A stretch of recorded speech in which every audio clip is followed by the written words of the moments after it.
Video में हम class 10th भूगोल के फर्स्ट चैप्टर के important question answer and objective को देखने वाले हैं।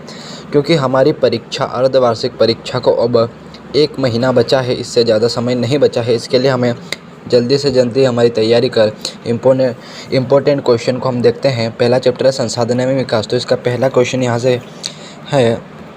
एक बात और बता दूँ, अगर आप इनको देख लेते हैं और अच्छे से समझ लेते हैं तो आप अच्छे अंक अर्जित कर सकते हैं, क्योंकि इम्पोर्टेंट प्रश्न ही हम देखेंगे, समय कम है इसके लिए। तो पहला क्वेश्चन है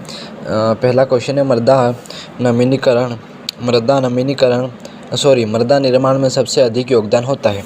अगर आपने पढ़ा होगा तो आपको इस प्रश्न का उत्तर जरूर से याद होगा कि सेल का सबसे अधिक योगदान होता है। बढ़ते हैं क्वेश्चन नंबर सेकंड की ओर।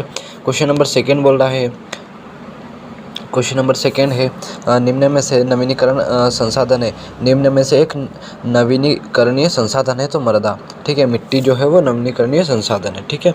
चलिए बढ़ते हैं क्वेश्चन नंबर तीसरे की ओर।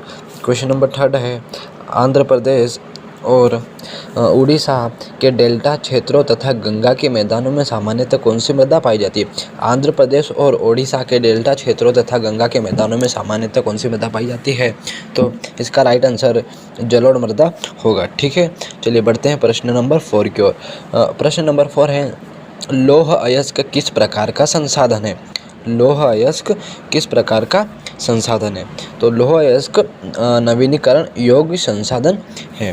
क्वेश्चन नंबर 5 की ओर बढ़ते हैं। क्वेश्चन नंबर 5 है इनमें से किस राज्य में काली मृदा मुख्य रूप से पाई जाती है। तो इसका राइट आंसर जो है महाराष्ट्र होगा, ठीक है, महाराष्ट्र इसका राइट आंसर होगा। क्वेश्चन नंबर 6 है पंजाब में किस प्रांत में सीढ़ीदार सोपानी खेती की जाती है। तो इसका उत्तर होगा उत्तराखंड में सोपानी से खेती जो की जाती है, ठीक है। अगला है क्वेश्चन नंबर 7 है कौन सा कारक मृदा के निर्माण में सहयोगी नहीं है। तो इसका राइट आंसर होगा पानी का इकट्ठा होना, ठीक है। अगला है मृदा संरक्षण के लिए समुच्चय रेखा बंध बनाने की विधि प्राय किस क्षेत्र में उपयोग लाई गई थी। तो डेल्टा क्षेत्रों में, डेल्टा प्रदेश में, ठीक है। अगला है निम्न में ऐसे कौन सा मानवकृत संसाधन नहीं है, मतलब कि मानव द्वारा बनाया गया संसाधन नहीं है। तो राइट आंसर होगा 1, ठीक है, 1 इसका राइट आंसर होगा। अगला है पश्चिमी घाट प्रदेश किस प्रकार की मृदा पाई जाती है।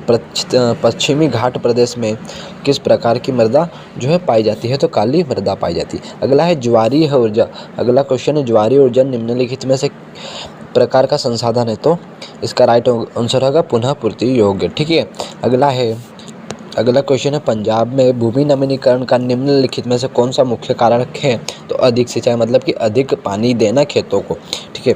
अगला है सेल और धातुएं किस प्रकार का संसाधन है।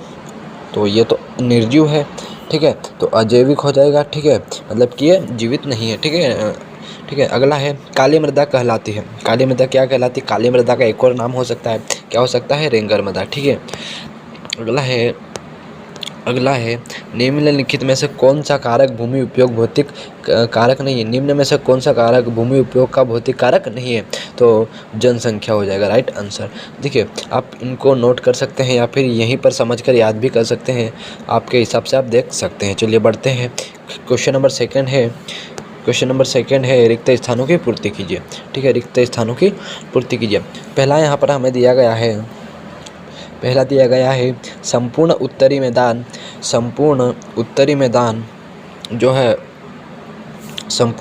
मैदान खाली स्थान से बना है। तो काय से बना है, मृदा से, जलोढ़ से बना है, ठीक है। अगला वे संसाधन जो निर्जीव वस्तुओं से बने हैं वे क्या कहलाते हैं, अजैव संसाधन कहलाते हैं। उसके बाद किस प्रदेश में विद्यमान संसाधन जिनका अब तक उपयोग नहीं लाया गया है। तो संभावित संसाधन होगा, ठीक है, जिनकी संभावना है लेकिन लाया गया नहीं है। उसके बाद अगला क्वेश्चन हमारा है वे संसाधन जिनका सर्वेक्षण किया जा चुका है और उनके उपयोग की गुणवत्ता और मात्रा निर्धारित की जा चुकी है, वे खालिस्तान संसाधन कहलाते हैं। मतलब कि क्या होगा इसका राइट आंसर, इसका राइट आंसर होगा विकसित संसाधन, ठीक है, विकसित संसाधन राइट आंसर हो जाएगा, ठीक है। बढ़ते हैं क्वेश्चन नंबर 5 की ओर। मानव स्वयं संसाधनों का इस खाली स्थान है, मतलब कि इसका राइट आंसर क्या होगा? मानव संसाधनों का मानव स्वयं संसाधनों का खाली स्थान है, तो महत्वपूर्ण हिस्सा है। ठीक है, महत्वपूर्ण हिस्सा है। ठीक है, महत्वपूर्ण हिस्सा है। ठीक है, राइट आंसर होगा। बढ़ते क्वेश्चन नंबर 6 की ओर। संसाधन नियोजन संसाधन नियोजन संसाधन नियोजन संसाधन नियोजन के उद्देश्य की पूर्ति के लिए खाली स्थान पंचवर्षीय योजना किस प्राय में किए गए? ठीक है, तो प्रथम प्रयास में किए गए थे। ठीक है, प्रथम पंचवर्षीय योजना प्रयास में किया गया था। ठीक है, अगला यहाँ पर है, देश के क्षेत्रफल का लगभग खाली स्थान प्रतिशत हिस्सा पठारी है, तो क्या होगा? 27%। ठीक है, 27% राइट आंसर हो जाएगा। ठीक है, अगला है, चलिए बढ़ते हैं असत्य सत्य की ओर। क्वेश्चन नंबर 3 है असत्य और सत्य की ओर। पहला है, लेटेराइट मृदा अधिकतर गहरी तथा अम्लीय होती है। ठीक है, लेटेराइट मृदा अधिक गहरी तथा अम्लीय होती है, तो यह क्या होगा? सत्य होगा। ठीक है, सत्य हो जाएगा। ठीक है, बढ़ते हैं क्वेश्चन नंबर 2 की ओर। मरुस्थलीय मृदाओं का रंग पीला होता है। मरुस्थलीय मृदा का रंग पीला होता है, तो क्या होगा? ये असत्य होगा। ठीक है, गलत हो जाएगा। ठीक है, गलत हो जाएगा। ठीक है, उसके बाद मृदा सबसे महत्वपूर्ण अनवीनीकरण योग्य संसाधन है, तो असत्य है। ठीक है, असत्य हो जाएगा। ठीक है, अगला है, उत्पत्ति के आधार पर संसाधन दो प्रकार के, जैव और अजैव, तो इसका उत्तर सत्य होगा। ठीक है, राइट आंसर होगा। ठीक है, इसके बाद है, भूमि एक असीमित संसाधन, असत्य, मतलब कि भूमि तो सीमित संसाधन है भाई, असीमित कहाँ से? तो ये क्या होगा? गलत हो जाएगा। बढ़ते हैं क्वेश्चन नंबर 4 की ओर। क्वेश्चन नंबर 7 है जोड़ी बनाई। ठीक है, यहाँ पर सबसे पहले हमें दिया हुआ है रियो डी जोनेरा पृथ्वी सम्मेलन 1992। ठीक है, तो कहाँ पर हुआ था? ये ब्राज़ील में हुआ था। ठीक है, ब्राज़ील इसका राइट आंसर होगा। अगला है, संसाधन संरक्षण की वकालत 1968, तो क्लब ऑफ रोम ने की थी। ठीक है, उसके बाद है, भारत में भू क्षेत्र मैदान कितना है? भारत में भू क्षेत्र मैदान 43% है, यानी कि इसका ड वाला सही हो जाएगा। उसके भारत में पर्वत क्षेत्र यानी क वाला आंसर होगा 30%। ठीक है, क वाला आंसर होगा 30%। उसके बाद भारत में वन क्षेत्र, भारत में कितने वन क्षेत्र है, कितने प्रतिशत वन क्षेत्र है? तो 33% है, तो इसका ख वाला उत्तर सही होगा। ठीक है, बढ़ते हैं एक शब्द में उत्तर की ओर। सबसे पहले यहाँ पर दिया है, ठीक है, सबसे पहले हमें दिया है नवीन जलोढ़ का स्थायी नाम है। क्या है स्थायी नाम? बताइए। तो खादर होगा इसका। ठीक है, खादर यहाँ पर दिया हुआ है। ठीक है, चलिए क्वेश्चन नंबर हम 2 की ओर बढ़ते हैं। तो रेगल या कपास वाली मिट्टी को क्या कहते हैं? तो रेगल वाली कपास मिट्टी को काली मिट्टी भी कहते हैं। तमिलनाडु, आंध्र प्रदेश और केरल की लाल लेटेराइट मृदा फसल के लिए उपजाऊ है। किसकी फसल के लिए? तो यहाँ पर काजू की फसल के लिए अत्यधिक उपजाऊ मानी जाती है। उसके बाद प्रश्न नंबर 4 है, डेल्टाई भागों में सामान्यतः कौन सी मृदा पाई जाती है? तो जलोढ़ मृदा। कौन सी? जलोढ़ मृदा। अगला है प्रश्न नंबर 5, देश के क्षेत्रफल का कितने प्रतिशत हिस्सा पठारी क्षेत्र है? तो 27%। ठीक है, 27% है पठारी क्षेत्र। अगला प्रश्न है, पवन और सौर ऊर्जा संसाधन की बहुआयात किस राज्य में है? तो राजस्थान में अत्यधिक बहुआयात है। ठीक है, किसकी? पवन और सौर ऊर्जा की। उसके बाद हम भोजन, मकान और कपड़े के लिए अपनी मूल आवश्यकताओं का कितना प्रतिशत हिस्सा जो है भूमि से प्राप्त करते हैं? तो 95%। ठीक है, चलिए अब बढ़ते हैं हम अति लघु उत्तरीय प्रश्न 2 अंक वाले।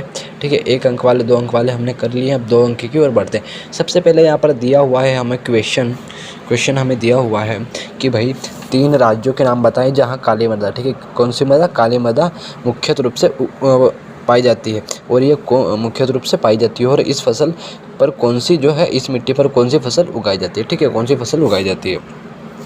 तो काली मृदा कहाँ पर पाई जाती है? तो महाराष्ट्र में पाई जाती है, मध्य प्रदेश में पाई जाती है और छत्तीसगढ़ में। इतना याद रखना है, बड़ा याद नहीं रखना है क्योंकि कम समय बचा है।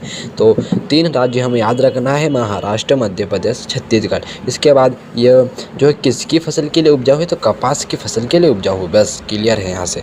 तो आप एक बार इसको पूरा पढ़ कर के छोटे से में आंसर को याद कर सकते हैं, क्योंकि बड़ा बड़ा याद नहीं करना है। ठीक है, अगला है प्रश्न नंबर 2 की ओर बढ़ते हैं। प्रश्न नंबर 2 की ओर बढ़ते हैं कि पूर्वी तट के नदी डेल्टाओं पर किस प्रकार की मृदा पाई जाती है। इस मृदा की 3 मुख्य विशेषताएं लिखिए। ठीक है, तो यहाँ पर पहला इसका उत्तर होगा कि पूर्वी तट के डेल्टाओं पर जलोढ़ मृदा पाई जाती है। पहली जलोढ़ मृदा, इसकी विशेषता क्या है? इस मिट्टी में विभिन्न मात्रा में रेत, गाद तथा मृत्तिका और चौक मिट्टी मिलती है। ठीक है, पहला हो गया। दूसरा है यह मृदा सबसे अधिक उपजाऊ, यह मृदा सबसे अधिक उपजाऊ है। इस मृदा में साधारणतया पोटास, फोस्फोरिक अम्ल तथा चूना पर्याप्त मात्रा में होता है। बढ़ते हैं क्वेश्चन नंबर 3 की ओर। क्वेश्चन नंबर 3 है पहाड़ी क्षेत्र में मृदा अपरदन की रोकथाम के लिए क्या कदम उठाने चाहिए। ये क्या कदम उठाने चाहिए, तो यहाँ पर पहला उत्तर है इसमें, तो निम्नलिखित कदम उठाने चाहिए। ठीक है, तो पहला है समुच्चय जुताई करनी चाहिए, सीढ़ी वाली खेती करनी चाहिए और पट्टी वाली खेती करनी चाहिए, जिससे कि हम जो है मृदा अपरदन की जो है रोकथाम कर सकें। ठीक है, अगला है जैव और अजैव संसाधन क्या है, इन्हें उदाहरण देकर समझाइए। ठीक है, तो जैव और अजैव संसाधन मतलब कि जो संसाधन जैव मंडल से प्राप्त होते हैं उन्हें जैव संसाधन कहते हैं। उदाहरण के रूप में देखें तो मानव हो गया, वनस्पति हो गया, प्राणी जाति या मत्स्य जीव या पशुधन। ठीक है, हम 5 उदाहरण यहाँ पर देख सकते हैं। चलिए बढ़ते हैं क्वेश्चन नंबर, इसका ही अगला पॉइंट है कि भाई अजैव संसाधन क्या है। जैव तो बता दिया, अजैव बताइए। तो अजैव में है वे संसाधन जो निर्जीव वस्तुओं से बने हैं, वे अजैव संसाधन कहलाते हैं। अब उदाहरण के रूप में देखें तो यहाँ पर आप आसानी से उदाहरण दे सकते हैं कि चट्टानें और धातु अजैव संसाधन है।